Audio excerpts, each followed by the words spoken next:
Okay, picture this. It's Saturday morning. You're sitting on your bed, feeling completely refreshed, and you are radiating this intense, almost dangerous level of motivation. You know the feeling, right?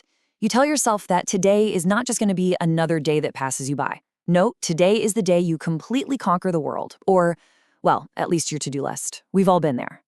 But as our source material for today's explainer brilliantly points out, our brains actually have a completely different agenda. Today, we're going to unpack exactly how our own brain habits waste our time through a hilarious yet painfully accurate cycle of self-sabotage. To really understand this, we're going to take a quick chronological journey through 5 very distinct stages: the productivity illusion, the setup trap, the distraction rabbit hole, the bargaining phase, and finally, acceptance and defeat. So let's kick things off with stage 1, the productivity illusion. Now, this stage is that magical little window on Saturday morning where you make these grand, incredibly unrealistic plans for your day. I mean, just look at the sheer contrast between what you want and what your brain actually wants. On one side, you've got your ambitious goals. You're going to wash all your dirty laundry, meal prep for the entire week, finally start writing that novel, and, my absolute favorite, reply to a text message your aunt sent you back in 2019. It's a 100% productivity mindset. But what's your brain's goal? Your brain literally just wants to eat dry cereal straight out of the cardboard box and take a 3-hour nap. You're demanding absolute excellence, and your brain is essentially just asking, hey, are we doing all of this before or after our nap? It is the ultimate internal conflict. Which brings us right into stage 2, the setup trap. Unfortunately, that pure morning motivation, it doesn't last long. Your brain quickly realizes it can't just force you to go back to sleep, so it cleverly disguises stalling as necessary preparation. The fake logic our brains use against us here is just brilliant. It tells you, you can't work amidst trash and dirt. It's science. Sounds perfectly reasonable, doesn't it? So instead of actually doing your important tasks, your brain convinces you to aggressively clean your desk. You start color-coding your pens. You make a fresh cup of coffee.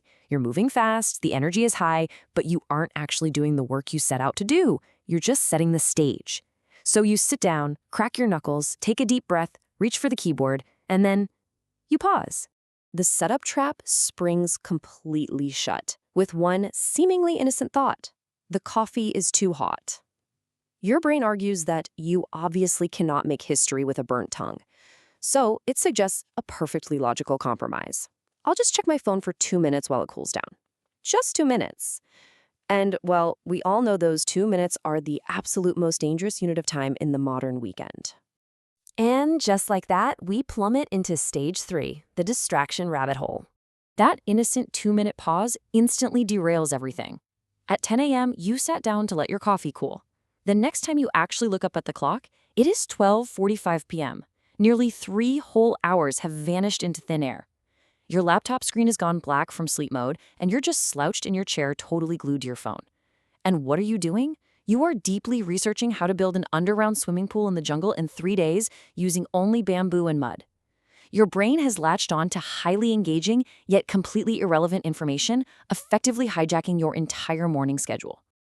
Honestly, the funniest part about how our brain habits waste time is the internal justification. While you're watching this bamboo pool video, your brain is mentally taking furious notes, telling you, write this down, we might need to survive in the jungle next Tuesday. It actually convinces you that this completely random piece of internet content is essential preparation for some hypothetical future. Suddenly you snap out of it, you shake your head and remember that massive pile of laundry sitting in the corner of your room. But wait, your brain is ready with another defense mechanism. As you stare dramatically at that mountain of dirty clothes, your brain pivots to a brand new, fake scientific excuse. You can't do chores on an empty stomach. It's science. And just like that, the laundry is officially delayed until after lunch.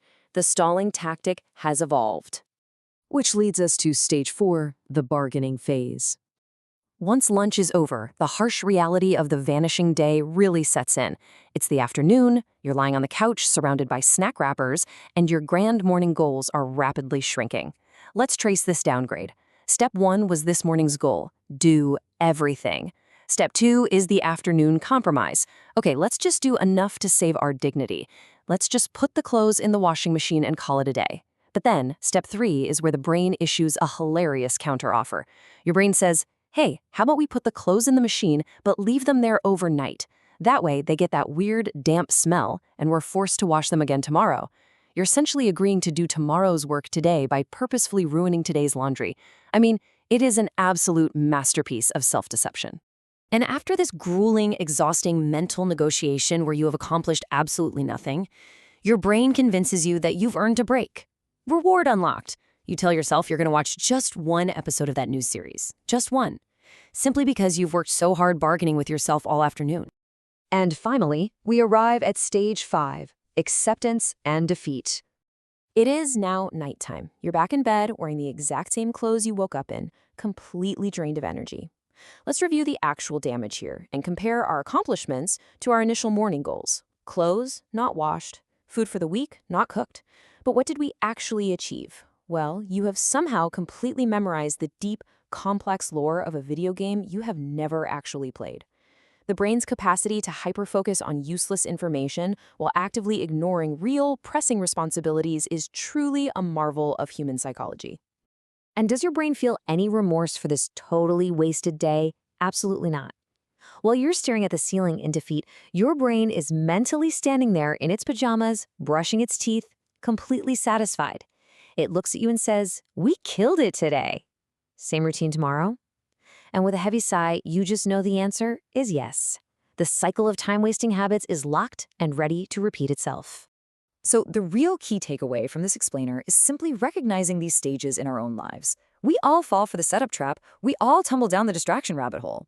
By seeing the humor in how our brains trick us with fake science and bad bargains, we might just catch ourselves before we spend 3 hours researching bamboo pools. Now, I want to leave you with a provocative question to think about. Look at your own day-to-day. Which totally useless, incredibly niche task did you dive into instead of doing your actual important work? Reflect on that, and maybe, just maybe, you'll win the battle against your brain next weekend.